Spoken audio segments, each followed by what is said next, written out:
Olá, queridos irmãos da Igreja do Antônio Casemiro, que alegria poder falar com vocês mais uma noite desta semana especial de reavivamento, de busca do poder, de entender que Deus está no controle de todas as coisas e nós estamos acompanhando aí como Deus tem agido através das mensagens.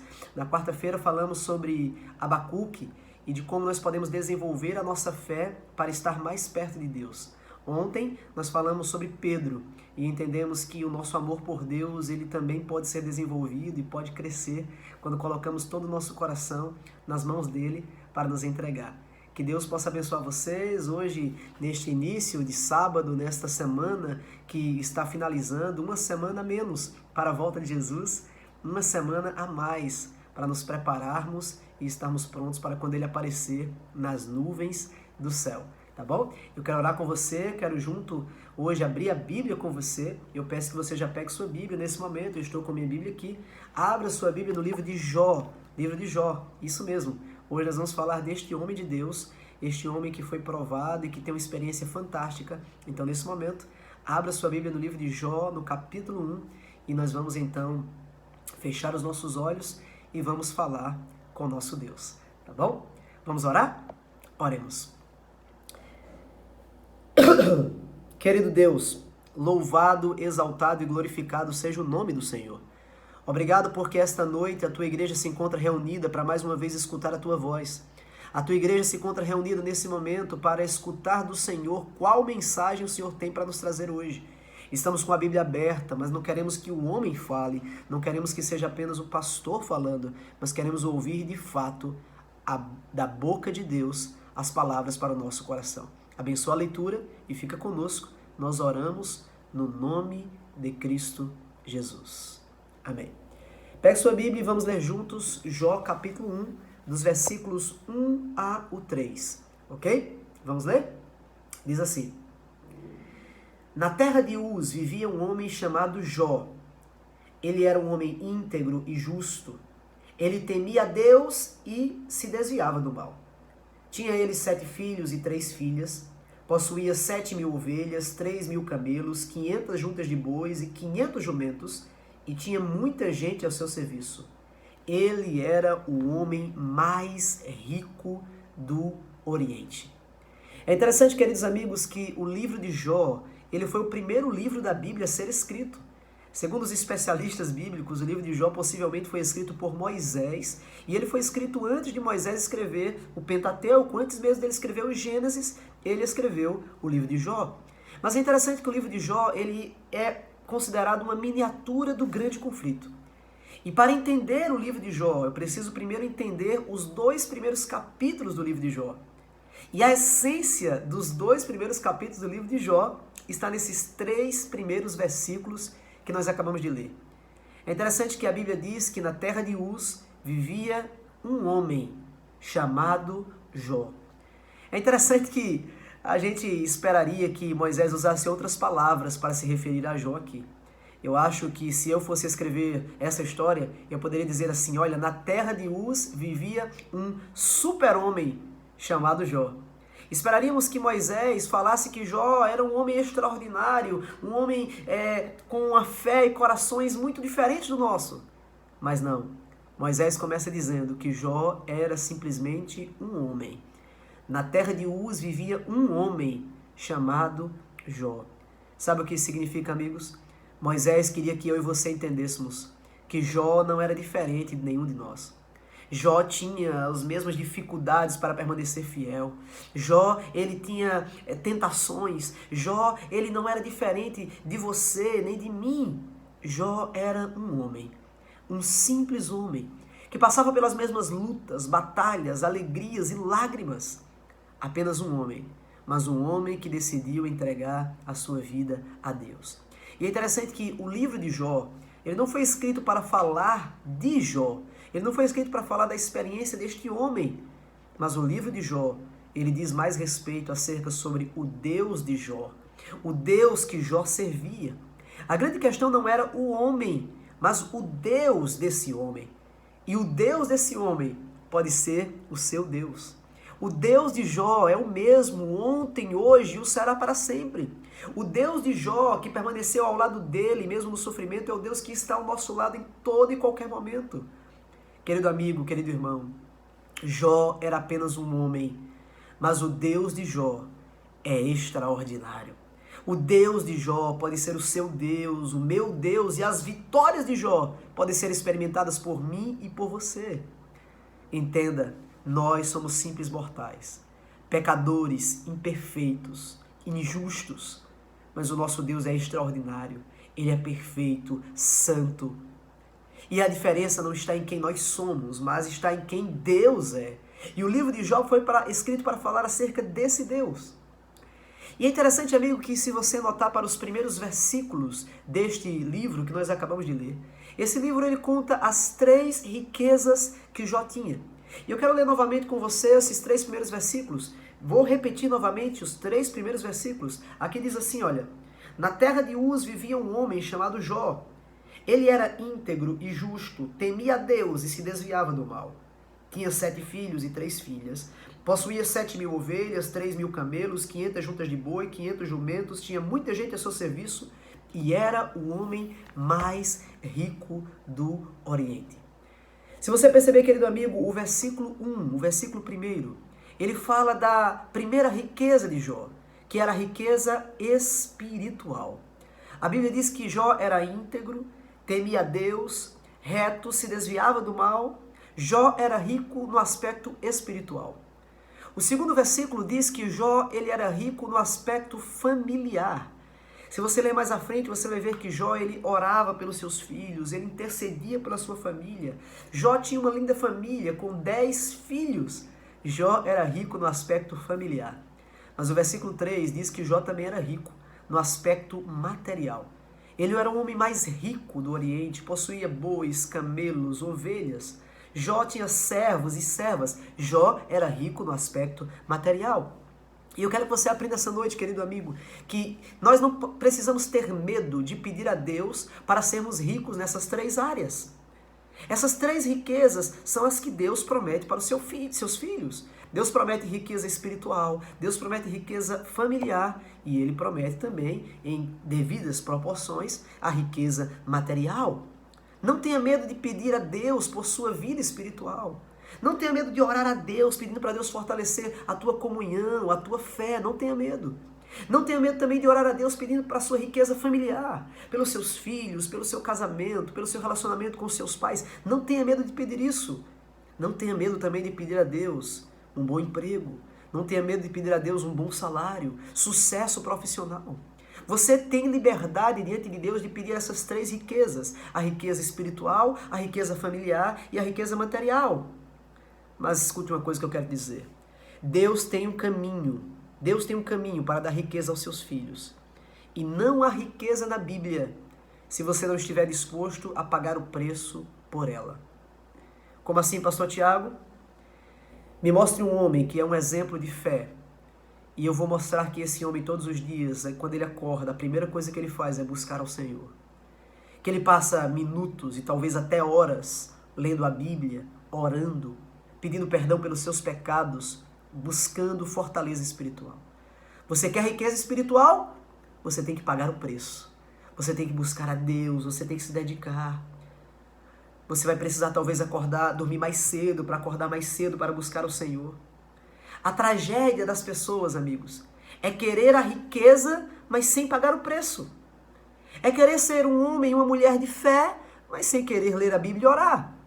O mesmo acontece com a vida familiar, a riqueza familiar. Me mostre uma família que você diz, pastor, essa família é um exemplo de família cristã. E eu vou mostrar para você que essa família paga o preço. Essa família dedica tempo todos os dias para o culto familiar. Essa família, ela busca a Deus em vários aspectos dentro da sua casa. Você quer riqueza material? Você tem que pagar o preço. Você me mostra uma pessoa que conquistou algo na vida, eu vou te dizer que ele trabalhou muito, ele ralou, ele foi fiel a Deus. Para que você possa ter as riquezas, você precisa pagar o preço. Mas a grande questão, amigos, a grande questão desses 3 versículos aqui, não é mostrar que Jó era rico. A grande questão é mostrar em que ordem essas riquezas aparecem. A grande questão é mostrar em que ordem essas riquezas aparecem. E se você perceber, a ordem exata é que, primeiramente, antes de qualquer coisa, Jó era rico no aspecto espiritual. Em seguida, ele era rico no aspecto familiar. E, por último, ele era rico no aspecto material. A grande tragédia, queridos amigos e irmãos, é quando nós queremos inverter essa ordem. A grande tragédia é quando nós queremos colocar a riqueza material acima da riqueza espiritual ou da riqueza familiar. Quando uma família sai de casa sem fazer o culto familiar, sabe o que os pais estão dizendo para os filhos? Quando os pais saem apressados para o trabalho, não tem tempo para fazer uma oração, não tem tempo para ler a Bíblia com seus filhos, sabe o que você, pai, está dizendo para os seus filhos? Você está dizendo assim: filhos, hoje a nossa principal riqueza não é a riqueza espiritual. Hoje a nossa principal riqueza é a riqueza material. Eu saio de casa apressado para o trabalho, porque eu tenho contas para pagar, porque eu não posso me atrasar lá. E você sai de casa sem orar com seus filhos, você está dizendo para eles que a riqueza material é mais importante do que a riqueza espiritual. Você está invertendo a ordem. Eu te desafio hoje, querido irmão, eu te desafio hoje, querido jovem, eu te desafio hoje, querido amigo, a dizer: Deus, eu quero as riquezas, mas eu quero as riquezas na ordem certa. Eu só quero as riquezas se essas riquezas vierem na mesma ordem que Jó tinha. Primeiro a riqueza espiritual, depois a familiar e por último a riqueza material. Quando nós lemos o livro de Jó, nós percebemos que Jó ele passa por um grande conflito. Ele passa por um grande conflito. E é interessante, amigo, que se você ler do versículo 6 ao 8, pegue sua Bíblia, vamos ler comigo. O versículo 6 ao 8 diz o seguinte: certo dia os anjos vieram apresentar-se diante do Senhor e Satanás veio com eles. E o Senhor disse a Satanás: de onde você veio? E Satanás respondeu: de perambular a terra e andar por ela. Disse então o Senhor a Satanás: observastes meu servo Jó? Não há ninguém na terra semelhante a ele, irrepreensível, íntegro, homem que teme a Deus e que se desvia do mal. Para um pouquinho aí. Eu gosto muito desse texto. Eu gosto muito desse versículo. Porque a Bíblia diz que Deus faz uma reunião lá no corpo celeste. Os representantes de todos os mundos não caídos se apresentam. E infelizmente, para representar a terra, aparece Satanás. Porque a Bíblia diz que depois do pecado de Adão, Satanás se tornou o príncipe desse mundo. E ele vai lá como representante da terra. Mas quando Satanás está diante de Deus e diante dos outros seres dos outros mundos, ali, diante do concílio celestial, Deus defende Jó diante de Satanás. Deus diz: observastes o meu servo Jó? Não há ninguém na terra como ele, homem íntegro, reto, que teme a Deus e que se desvia do mal. Sabe o que eu entendo desse versículo, amigos? Eu queria que você aprendesse a levar isso no seu coração hoje. Deus, ele defende os seus filhos fiéis, até mesmo diante do próprio Satanás. E como diz Paulo em Romanos 8:31, se Deus é por nós, quem será contra nós? Quando Deus apresenta Jó ao universo, é interessante, amigos, eu gosto muito desse detalhe aqui. Veja que Jó, Deus vai apresentar Jó diante dos seres celestes, diante do próprio Satanás. E Deus agora tinha as 3 riquezas de Jó para apresentar. Mas qual é a riqueza que Deus apresenta? Sim, amigos, Deus apresenta a Jó a sua riqueza espiritual, a primeira riqueza. Não há ninguém na terra semelhante a ele, homem íntegro, reto, temente a Deus e que se desvia do mal. A base de toda a riqueza que nós temos é essa. E eu quero te fazer uma pergunta. Se Deus fosse falar de você para os anjos, se Deus fosse falar de você para os seres celestes, Deus poderia usar essas palavras a seu respeito? Os jovens, os irmãos da igreja do Antônio Cassimiro são íntegros, retos, que temem a Deus e que se desviam do mal? É interessante, amigo, que para Deus não fazia diferença nenhuma se ele era o homem mais rico do Oriente ou se o homem mais pobre do Oriente. Para Deus não fazia diferença quantos servos Jó tinha, quanto ouro, quanta prata, quantas ovelhas, quanto bois. Não, isso não importava para Deus. O que importava para Deus era se o coração de Jó estava em suas mãos. E assim, todas as outras coisas viriam em seguida. Escute, querido irmão, Deus não está interessado com o que você tem, mas Deus está interessado com o uso que você faz com o que você tem. Deus não está interessado sobre o modelo do teu carro. Ele nunca vai perguntar o modelo do teu carro, mas ele vai perguntar quais são as pessoas que você tem dado carona. Deus, ele nunca vai perguntar quantos metros quadrados tem a sua casa, mas ele vai perguntar quantas pessoas você já hospedou na sua casa. Deus nunca vai perguntar o que você compra no supermercado, mas ele vai te perguntar com quais pessoas você divide a comida que você compra no supermercado. Se você é uma pessoa que prioriza a riqueza espiritual, você fará bom uso daquilo que Deus coloca em tuas mãos. Agora, o que acontece quando Deus nos proclama justos? O que acontece quando Deus nos defende diante do inimigo? Satanás começa a nos acusar. E é interessante que no versículo 9, Satanás ele acusa os motivos de Jó. E a Bíblia diz assim, que respondeu Satanás: teme Jó a Deus sem motivo? Acaso Deus tu não tens protegido ele de todos os lados, a sua casa e tudo quanto tem? A obra das tuas mãos abençoaste, os teus bens se multiplicam na terra. Estende, pois, a mão e toca nele tudo que tem. E certamente, disse Satanás, ele blasfemará contra ti. Satanás ataca os motivos de Jó. Ele diz, de fato, Jó é fiel. Mas ser fiel assim é muito fácil. O Senhor protege ele é rico, ele tem tudo. Assim é bom demais, Deus. Satanás ataca os motivos. E ele faz isso hoje mesmo conosco. Satanás ele diz para Deus, Deus, esse povinho aí diz que te ama. Mas ele só diz isso porque o Senhor o protege. Eles não servem por amor, mas servem por interesse. E a grande questão no livro de Jó é essa, amigos. E a grande pergunta é essa que eu vou te fazer agora. E se você esquecer tudo que eu falar, por favor, não saia da igreja sem poder responder essa pergunta no seu coração. E qual é a pergunta, pastor? Você ama o Senhor ou as bênçãos que o Senhor te dá? Você ama a Deus ou você ama as coisas que Deus te dá? Você ama o Senhor ou você ama mais o seu emprego e o seu salário? Satanás acusa Jó de cobiça, avareza, de não ser um mordomo fiel. Reflita um pouquinho agora, querido amigo.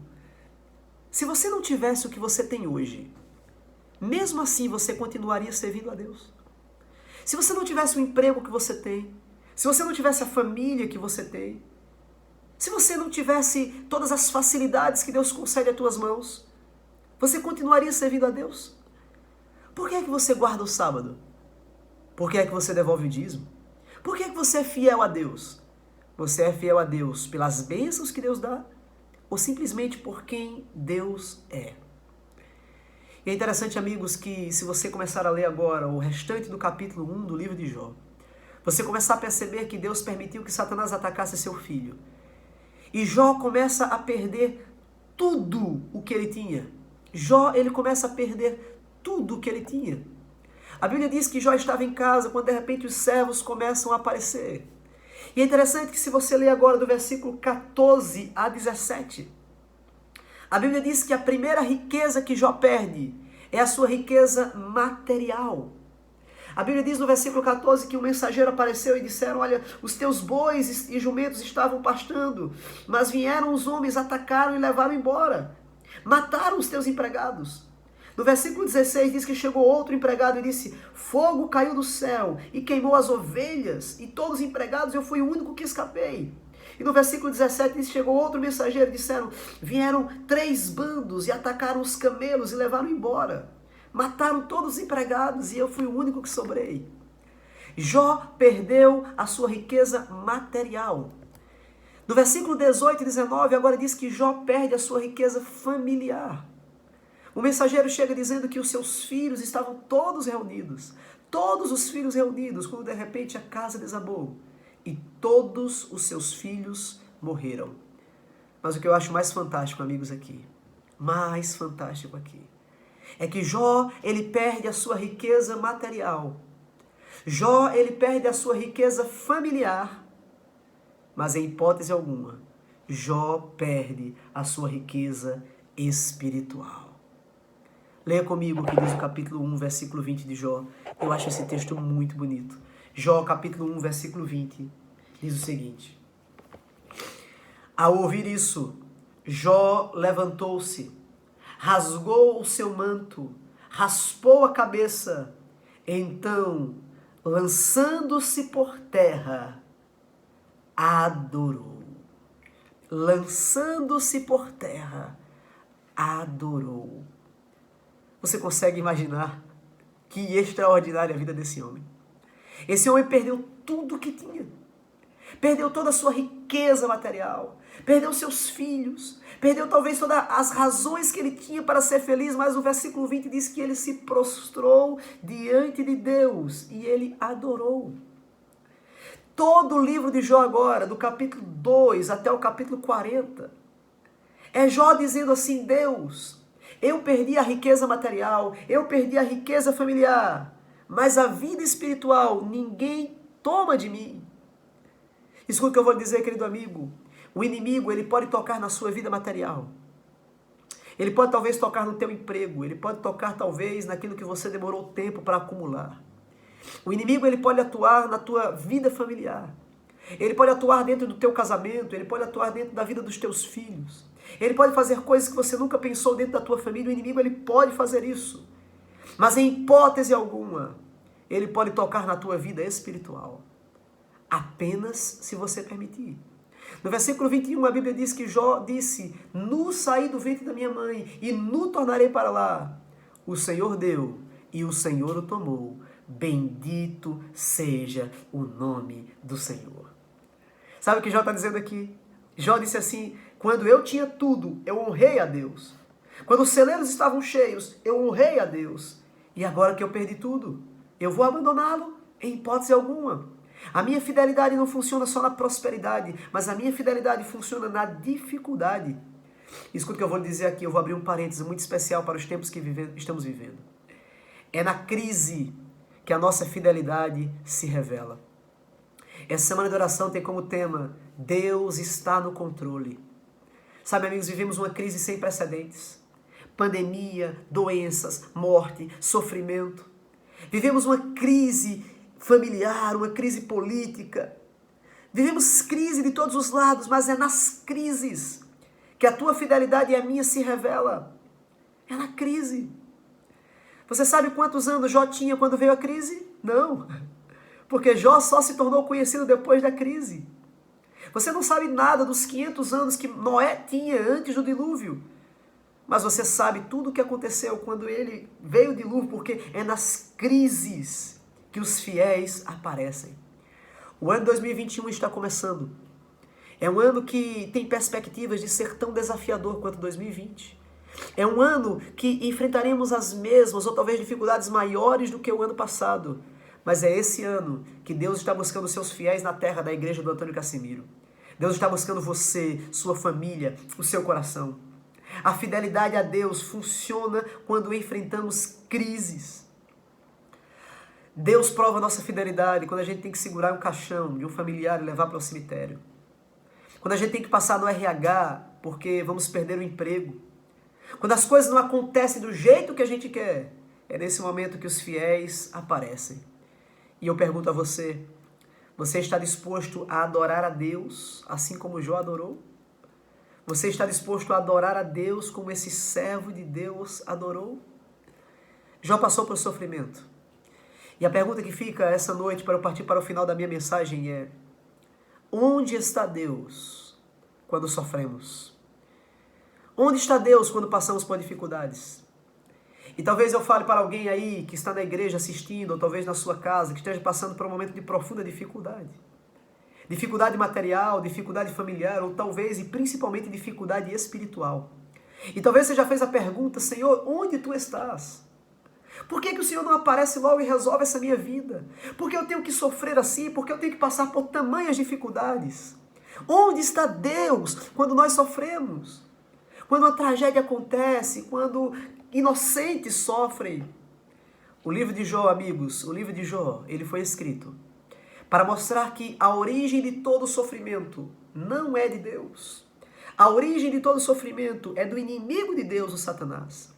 E o livro de Jó é uma miniatura do grande conflito. E ele traz a resposta fantástica para o sofrimento. E que resposta é essa? Deus está do lado daqueles que sofrem. Deus está do lado daqueles que sofrem. Da mesma forma que ele estava do lado de Jesus na cruz. da mesma forma. E a grande questão do livro de Jó, amigos, é como nós podemos derrotar Satanás. Deus poderia ter destruído Satanás lá no céu, na origem do pecado, mas ele não fez isso. Porque Satanás não vai ser destruído por argumentos. Satanás não vai ser destruído nem muito menos pela força. Satanás será destruído quando seus filhos, os filhos de Deus, forem fiéis na terra e o vencerem. É interessante, amigos, isso. Satanás é derrotado por aqueles que são mais fracos do que ele. E quem nós somos? Somos nós. No grande conflito do livro de Jó, Deus apresenta Jó como servo fiel. Satanás ataca os seus motivos, mas Jó continua fiel, Jó continua íntegro, Jó continua ao lado de Deus. E quando Jó faz isso, Jó derrota o próprio Satanás. É por isso que no Apocalipse, Satanás é um dragão e Jesus é o cordeiro, porque o mais fraco vence o mais forte. É por isso que Paulo diz em 2 Coríntios 12, porque quando eu estou fraco e me coloco nas mãos de Deus, aí é que eu estou forte. Somente a vida de Jó daria uma resposta para Satanás. Sabe quando é que nós vencemos Satanás? Quando com a nossa família a gente se ajoelha e busca a Deus. Lembre-se, a principal riqueza é a riqueza espiritual. A principal riqueza é quando você coloca a sua vida nas mãos de Deus. Quando você pega a sua Bíblia todos os dias para orar e buscar a presença do Senhor. Quando você confessa os seus pecados e diz: Deus, eu sou fraco, eu sou pecador, mas perdoa os meus pecados e me ajuda a vencer. Eu tenho dificuldades no meu coração, eu tenho angústias, eu tenho lutas, mas Deus, eu não quero desistir. Eu quero ir até o final contigo, eu quero subir para o céu. Deus, não me permite fraquejar. Não deixa que Satanás seja vitorioso. Não deixe que ele ataque a minha vida, mas me protege, coloca um escudo. Quando você faz isso, você é vitorioso. Você é vitorioso. E Deus estará ali. Pode faltar tudo. Pode faltar tudo. Assim como Jó, você pode perder tudo. Mas você vai continuar fiel a Deus. Você vai continuar fiel a Deus. Um dia eu escutei uma história de um homem que passou por tremendos sofrimentos, angústias, problemas da sua vida. E um dia ele teve um sonho. Ele sonhou que estava na praia e ele caminhava pela praia, ele olhava para si e via as suas pegadas, e de repente ele percebeu que Jesus estava do seu lado. E Jesus caminhou ao lado dele, ele olhava para trás e ele via ali 2 pares de pegadas. Mas determinado momento o filme da sua vida passava. E ele percebeu que nos momentos mais difíceis da sua vida, quando ele olhava para trás, só tinha 1 par de pegadas. E lá na frente ele encontra Jesus e ele diz: Senhor, por que é que nos momentos mais difíceis da minha vida o Senhor me abandonou? Por que é que nos momentos mais difíceis da minha vida eu olhei para trás e só vi 1 par de pegadas? E Jesus disse para ele: meu filho, de fato só tinha 1 par de pegadas, mas não eram os seus. Porque nos momentos mais difíceis da tua vida eu estava lá. E onde é que o Senhor estava, Senhor? Eu estava te carregando nos braços. E aquelas pegadas que você viu não eram suas, mas eram as minhas, porque eu estava carregando você. Agora eu quero que você vá para o capítulo 42 do livro de Jó, para lermos o final dessa história. Jó 42, o versículo 10. Jó 42, o versículo 10. Há um texto poderoso, há um texto fantástico. Jó capítulo 42, verso 10. A minha Bíblia diz assim: depois que Jó orou por seus amigos, o Senhor o tornou novamente próspero e lhe deu em dobro tudo o que ele tinha. E lhe deu em dobro tudo o que ele tinha. É interessante, amigos, que Deus concede a Jó tudo o que ele tinha em dobro quando ele orava pelos seus amigos. Você tem orado pelos seus amigos? Você tem orado por aqueles que estão do seu lado? Mas eu queria agora mostrar para você algumas coisas interessantes no final da minha mensagem. No capítulo 1, é falado da riqueza espiritual de Jó. Lá é dito que Jó era um homem íntegro, reto, que temia Deus e que se desviava do mal. No capítulo 42, Jó declara o seguinte: Senhor, antes eu te conhecia só de ouvir, mas agora os meus olhos te veem. A riqueza espiritual de Jó, ela foi dobrada. Jó conhecia Deus apenas de ouvir, mas agora ele viu, ele presenciou a presença de Deus. É interessante que na riqueza material acontece a mesma coisa. Se você perceber um detalhe interessante. No capítulo 1, a Bíblia diz que Jó tinha 7.000 ovelhas. No capítulo 42, Jó já tem 14.000 ovelhas, o dobro. No capítulo 1 é dito que Jó tinha 3.000 camelos. No capítulo 42 é dito que ele tinha agora 6.000 camelos. Deus deu o dobro. No capítulo 1 ele tinha 500 juntas de boi. No capítulo 42 ele tinha 1.000 juntas de boi, o dobro. 500 jumentas, e no capítulo 42, 1.000 jumentas, em dobro também. Mas é interessante que quando se fala da família de Jó, no capítulo 1 é dito que ele tinha 10 filhos. E esperava-se então que no capítulo 42, Deus tivesse agora dado para Jó 20 filhos, já que Deus deu tudo em dobro. Mas é interessante que o capítulo 42 diz que Deus deu 10 filhos para Jó, os mesmos 10 filhos. Será se Deus não cumpriu essa promessa? Será se os filhos não foram dados em dobro? Não, amigos, sim. Os filhos foram dados em dobro. Porque aqueles primeiros 10 filhos do capítulo 1, Jó não perdeu. E na manhã da ressurreição, quando Cristo aparecer nas nuvens dos céus, Jó terá visto ressuscitados os seus 10 filhos do capítulo 1 e os seus 10 filhos do capítulo 42. E Jó subirá com os seus 20 filhos para o céu. Ah, queridos irmãos, Deus é tremendo, Ele é fantástico. Deus está buscando os seus fiéis hoje. Richard Bach disse certa vez: o céu pagará qualquer prejuízo que você possa sofrer para ganhá-lo, mas nada pode pagar o prejuízo de perder o céu. John Stott, ele disse: não tenha medo da dolorosa tesoura de podar de Deus, porque essa dolorosa tesoura de podar está segura nas mãos do poderoso Senhor. A W. Tozer diz: confie em Deus em meio à escuridão, até que volte a luz. 2021 está começando e Deus está chamando você a confiar nele, a confiar que mesmo que você passe por problemas, por dificuldades e sofrimentos, Ele está no controle. Ele controla a tua vida, Ele controla esse universo, Ele controla a tua família. Permaneça fiel, querido amigo. Você está passando por dificuldades, permaneça fiel. É o teu namoro que está por um fio, não ceda às tentações, permaneça fiel. É no teu trabalho, na faculdade, na tua família, permaneça fiel. Você está tendo uma luta espiritual muito grande, permaneça fiel. E lembre-se, não existe riqueza mais profunda do que a riqueza espiritual. Essa noite eu quero orar por aqueles que querem buscar essa riqueza.